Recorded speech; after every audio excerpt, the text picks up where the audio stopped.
हाँ, तो तुम क्या पूछ रहा था हमसे? और हम तुमको क्या बताएंगे इधर, हम तुमको ये बताना है तुमको इधर कि व्हाट इज इलेक्ट्रिसिटी। तो इलेक्ट्रिसिटी यहाँ पर ये होता है कि when you touch someone you feel some amount of spark, that called electricity. बिल्कुल 440 का झटका तो नहीं लगता है, बस थोड़ी बहुत स्पार्क फील होता है। 440 का झटका लगने लगा तुम तो मर जाओगे बेटा। वो तो गाने का एक तो फीलिंग है, वो रिदम डाल दिया गया, थोड़ा अच्छा फील होता। चार लग गए 440 वोल्ट छूने से, तेरे कैसे छूने से मर जाओगे। स्पार्क आता, स्पार्क से क्या होता है, थोड़ी बहुत सेंसेशन जनरेट होती है, वो तुमको हेलोड़े ला देती हैं। तुम्हारे तुम्हारी तुम्हारी लहरें हैं ना, तुम्हारी तंत्रिका तंत्र में झंझना जाती हैं, झंझना जाती हैं। तो हम तुमको ये कह रहा है कि जब तुम किसी को टच हो जाते हो गलती से, when you touch by your crush. तुम्हारी तो वर्चुअल क्रश बनी पड़ी हुई है बेटा, ना हमारी तो नहीं है। हमारी तो होंगी भैया, तुम्हारी भी ऐसी हो सकती है। तुम्हारी तो ऐसी हो सकती है कि वर्चुअल क्रश है, पता नहीं वर्चुअली इंस्टाग्राम पे अलग क्रश है, यूट्यूब पे अलग क्रश है। घर से तुमको निकलना नहीं, तुमको कैसे स्पार्क फील होगा? घुसे घुसे तुमको स्पार्क फील करना है खुद ही को टच कर करके। That you call self love, जो होती है मूर्ख इंसान। तो when you feel some amount of spark, that can that amount spark which are far better than, मतलब ये क्या हो जाएगी, एक तरह से तुमको चार्ज करने के लिए हो जाता है। जैसे रिलेशनशिप में ना तुम थोड़ा टच कर लेते हो ना, टची का थोड़ा रिलेशनशिप रहता है, तुम थोड़ी चार्ज अप रहते हो।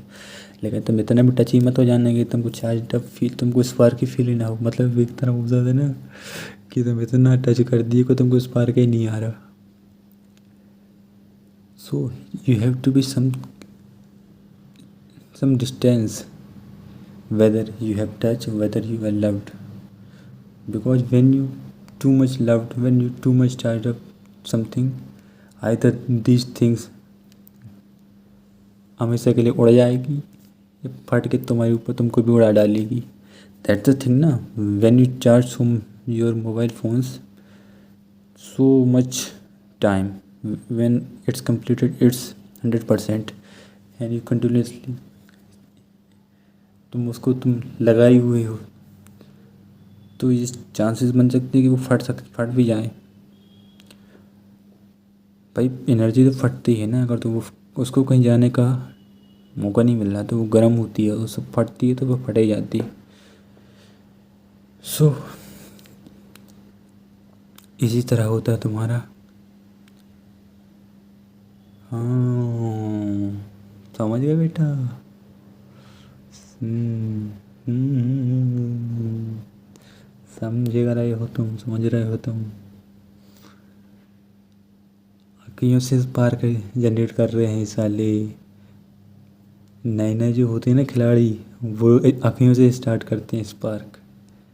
पहले आंखों से करते हैं, फिर स्माइल कर देते हैं, स्माइल करके स्पार्क स्टार्ट करते हैं। फिर बात करने के लिए निकल जाते हैं कहाँ? होटलों में, रेस्टोरेंटों में, चाय पीने के बहाने। साले तुमको मालूम है तुम तो वीगन बन चुके हो, लेकिन उसके चक्कर में तुमको पीनी पड़ गई। ये कैसा तुम्हारा स्पार्क है कि तुमको पूरा डगमगा दिया तुम्हारे पूरे कंसेप्ट से। तुम थे नॉनवेज को हिट करने वाले, किसी न किसी से तुमने स्पार्क कर ली, नज़रें मिला ली, स्पार्क जनरेट हुआ, किसी ने तुमको टच कर दी, तुम चले गए उसके साथ नॉनवेज वाले रेस्टोरेंट में। सोचे कि भाई इतना भी स्पार्क मत लाओ तुम्हारे कंसेप्ट हिल जाएं। समझे बबुआ क्या कहना चाह रहा हूँ मैं? So find something interesting. एक नज़र का प्यार जो होता है ना, वो मूर्ख करते हैं कि एक नज़र में प्यार हो गया। एक नज़र में जो करते हैं प्यार, वो मूर्ख करते हैं। नया नया तो सब कुछ मज़ा आता है देखने में, जब लेकिन उसको पहचान लो, उसे जानने लग जाओगे, थोड़ा बहुत जानोगे तो अरे ये तो वैसे ही है जैसे सोच रहे हैं, है ना। जिस चीज़ को तुम छोड़ के आए, यार ये तो अभी तो बहुत नीचे बैठा हुआ है यार। In the science of mind, है ना, लॉजिक थिंकिंग के बेस पे अगर तुमने अगर उसको सोचा तो तुमको लगा कि अरे तो बच्चा है अभी, तो उम्र बढ़ गई, उम्र बचपन की, दिल है बचपन का,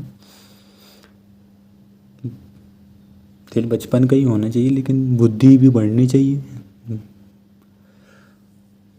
तो स्पार्क जो है ना तुम्हारा, तो इलेक्ट्रिसिटी जो जनरेट होती है ना बेटा, वो वही होती है कि right from the right kind of person, from the right kind of source, you have to be create thoughts spark. Intellectually spark create करने की कोशिश करो जो सबको बेनिफिट दे। अब तुम कोयला से बिजली जनरेट कर रहे हो, कोयला बिल्कुल बचा ही नहीं है, एक टाइम पे आगे ख़त्म होगा ना।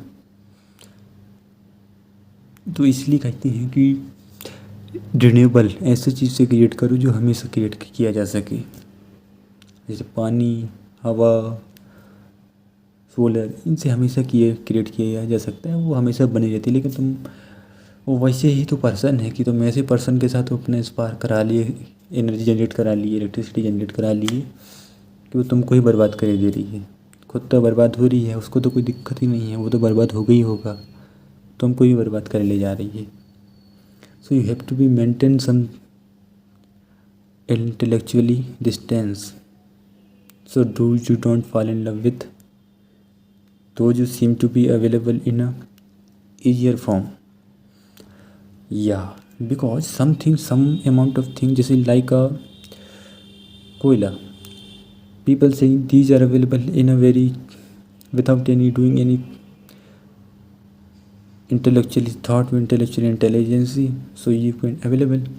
But when you apply some amount of intelligence, like you have find out how to make electricity from the solar, from the wind from the wind turbine, so you can easily understand well how to create best sources without harming any nature,